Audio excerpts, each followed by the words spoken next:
আসসালামু আলাইকুম। কাছে দূরে যে যেখান থেকে আমার ভিডিওটি দেখছো, আশা করছি সবাই খুব ভালো আছো। আলহামদুলিল্লাহ, আমিও এখন ভালো আছি। তোমাদেরকে সাথে নিয়ে আমি আবার নতুন একটি ভিডিও স্টার্ট করছি। আশা করছি ভালো লাগবে। দেখো, আমার পুচকু সোনাটা জুস খাচ্ছে, দুষ্টুমি করছে, একা একা খেলছে। আর আমার শরীর প্রচণ্ড অসুস্থ, তো তাই জন্য একা একা খেলছে। আমাকেও খুব একটা বিরক্ত করেনি। আর বনু যেহেতু এসেছিলো, তো প্রথমে আমি ডাক্তার দেখাতে গেছিলাম। ডাক্তারের কাছে ওষুধ নিয়ে এসে ওষুধ খেয়ে জ্বর নিয়েই মেলাতে ছুটতে হলো, কারণ বনুর জন্য। বনু এসছে, ও যেদিন এসছে ও এসেছিলো মেলা দেখার উদ্দেশ্যেই। আর ও যেদিন এসছে সেদিনের রাতটা বাদ, মানে রাত্রিটা পরের দিন থেকে আমার শরীর এতটাই অসুস্থ হয়ে গেছে যে আমি বিছানা থেকে উঠতে পারছি না, এরকম ব্যাপার। আর সেরকম মানে তারপরে ওষুধ টষুধ খেয়েছি, দুদিন 3 দিন ওই কাজকর্ম করলো। এবার ও যেহেতু বাড়ি চলে যাবে, এবার আমি ওকে বলছি তুমি যাও, ও যাবে না, ও আমাকে না নিয়ে যাবে না, বলছে তাহলে আমিও যাব না। এবার স্বাভাবিক, ও মেলা দেখার জন্য এসছে, মেলাতেই যদি না যেতে পারে মনটা একটু তো খারাপ হবেই, তাই না? তো তাই জন্য আমি ভাবলাম যে আমার জন্য যেহেতু যাবে না, তাহলে ওষুধ খেয়ে চলো, আমিও যাচ্ছি। তো সেই ভেবেই গেলাম। অনেক আশা নিয়ে গেছিলাম যে একটু ঘুরবো, খাবো, কিছু কেনাকাটা করব, কিন্তু সেটা তো আর হলো না। মেলাতে ঢুকতে না ঢুকতেই আবার সেই জ্বর চলে আসলো, প্রচণ্ড পরিমাণে জ্বর। তো আমরা মেলাতে এসে পৌঁছেও গেছি। আর মেলার বাইরে এই দোকানটা বসেছিল, বেশ সুন্দর, দেখো হাতের কাজ, হাতে বানানো এইসব জিনিসপত্রগুলো খুব সুন্দর লাগছিল। ভাবলাম তোমাদের সাথেও একটু শেয়ার করে দিই। তো এই পাখাগুলো 100 টাকা করে বলছিল। আর বন্ধুরা, তোমরা যেদিন ব্লগটা পাবে সেদিন অলরেডি মেলা শেষ। তো তোমরা কিছু মনে করো না, আমার পাশে থেকো, আমাকে একটুখানি সাপোর্ট করো। দেখো, জিনিসগুলো ভীষণই সুন্দর। আমরা মেলাতে ঢুকে গেছি, এরপরে আমরা মেলায় ঢুকে যাব। আর বনুর চলে যাওয়ার কথাটা ক্লিয়ার করে দিই, কারণ ওর মানে আমাদের মাম্মাম সোনাটার কালকে আছে, মানে পরের দিন ভ্যাকসিন ছিল।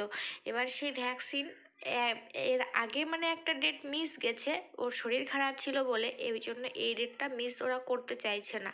তো তাই জন্যে ওরা চলে যাবে পরের দিন সকালে। এবার রাত্রিতে মেলাতে না গেলে আবার কবে আসবে না আসবে, আদৌ মেলা চলাকালীন আসতে পারবে কি পারবে না সেটা তো একদম মানে বলা যাচ্ছে না। তাই জন্যই গেছিলাম। দেখো, মেলাতে ঢুকতে না ঢুকতেই আবার আমরা মেলা থেকে বেরিয়ে যাচ্ছি, কারণ মেলাতে গিয়েই আমার সেই কাঁপুনি দিয়ে প্রচণ্ড জ্বর চলে এসেছিলো। কিছু করার নেই, তাই জন্য বেরিয়ে গেছি। টুকটাক কেনাকাটা করেছি, ওই 20 টাকা হরেক মাল থেকে কিছু কয়েকটা খুবই প্রয়োজনীয় জিনিস কিনেছি।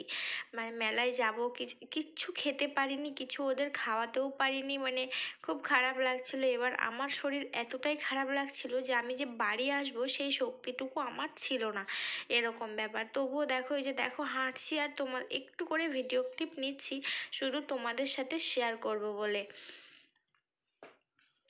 এবার আমি বাড়ি চলে যাব। আমার এখন পর্যন্ত ভিডিওটা তোমাদের কেমন লাগছে? তো যদি ভালো লেগে থাকে প্লিজ একটা লাইক করে দিও। তোমাদের একটা লাইক আমাকে পরবর্তীতে ভিডিও বানাতে অনেকটা উৎসাহিত করে। তাছাড়াও তোমাদের একটা লাইকের সাহায্যে আমার এই ভিডিওটা আরও 5জন দিদি বোনের কাছে পৌঁছে যাবে। তো তোমরা আমাকে বা আমার এই ধরনের ভিডিও দেখতে যদি একটুও পছন্দ করো বা আমাকে ভালোবাসো, তোমরা যদি মনে করো আমি ইউটিউবে একটুখানি জায়গা করে নিই, তাহলে চাইলেই তোমরা আমার চ্যানেলটা সাবস্ক্রাইব করে আমার পাশে থাকতে পারো। যারা অলরেডি করে দিয়েছো তাদের অসংখ্য ধন্যবাদ। তো দেখো, এটা হলো পরের দিন সকালবেলা। ওরা একদম রেডি হয়ে গেছে বনুরা, তাই ওর যে দু একটা জিনিস কিনেছে সেগুলো তো নিয়ে চলে যাবে, আর নিয়ে চলে গেলে তো সেগুলো শেয়ার করতে পারবো না। তাই জন্যই উঠে পড়ে ওষুধ টষুধ খেয়ে একটুখানি তোমাদের সাথে শেয়ার করে দিচ্ছি।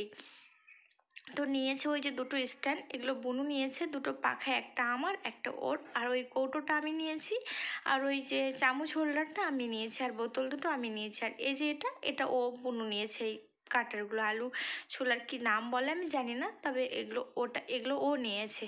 তো চলো বন্ধুরা, আজকে এ পর্যন্তই। দেখা হবে আবার অন্য ভিডিওর মাধ্যমে। ততক্ষণ তোমরা ভালো থেকো, সুস্থ থেকো, সাবধানে থেকো, আমার পাশে থেকো। খোদা হাফেজ।